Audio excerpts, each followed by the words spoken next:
Why, hello there YouTube and welcome to a Who review.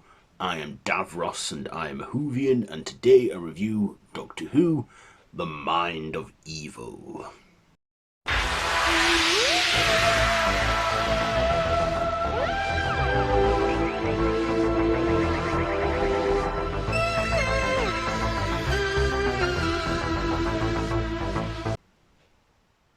So this is the second serial in season 8 and the second serial of Jon Pertwee's second season.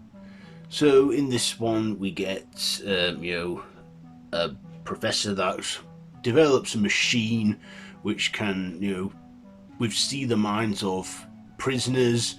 And when the Doctor, Jo and U.N.I.T go for a demonstration, they find something goes horribly wrong.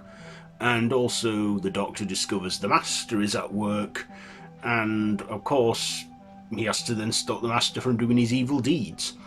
So this is the second serial where the Master appears again, and at this point the Master would go on to appear in every single serial in this season, played by Roger Delgado, which I can see why they brought him back on a regular basis. So what did I like about this? Well, first of all, the performances make it worthwhile watching. Jon Pertwee as the Doctor, brilliant and mind-witted, and then of course Katy Manning as Jo, with Nicholas Courtney as the Brigadier, and we have U.N.I.T, with the guns and all that shoot first, ask questions later thing going on, which I don't like from them. But of course, Roger Delgado was the show stealer as the Master. He's just brilliant in every single Doctor Who story that he featured in, and the way him and Jon Pertwee play off each other. Like I say, that is, I like the dynamic between the third Doctor and Delgado's Master. The way they just, are foes, common enemies. The Sherlock Holmes to his Moriarty thing going on was brilliant. And behind the camera, of course, we all know that they were very good friends, and how we see that play off them as performers is great. They're both playing like the hero and the villain, and you can see that they're having the time of their lives, having an enjoyable performance. Also, I thought the location was very interesting, like filmed at a castle, I believe.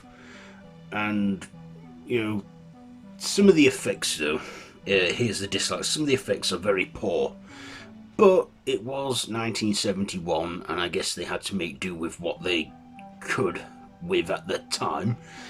But yeah, some of the effects are very poor, yet obvious and bland.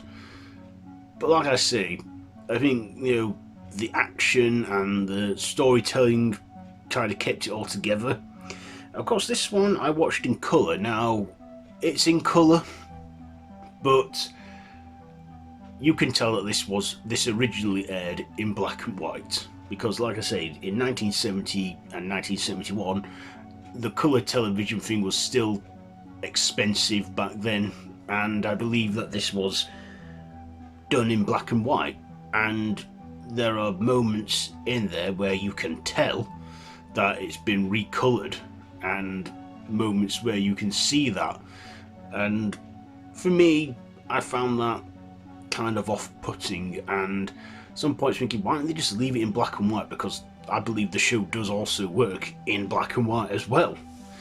But other than that, I thought the story was solid, and the machine, like the mind of evil and stuff, was quite good and practical.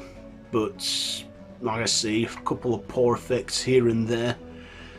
But other than that, I enjoy it. It's definitely one of Pertwee's good ones. So yeah, what shall I get to the ratings now? Ratings, performances, they get a 9. The writing, an 8. The visuals, a 6. And my personal, I'll give it an 8, because it was a good one. So there you go. There is my Who review on Doctor Who, The Mind of Evil. So, have you seen this one? Let me know down in the comments below if you have. If you like this video, be sure to give it a big thumbs up. Share with your friends and feel free to subscribe to the channel if you haven't already and to hit that notification bell. I've been Random Ross and this has been a Who review. So until next time, run for your life.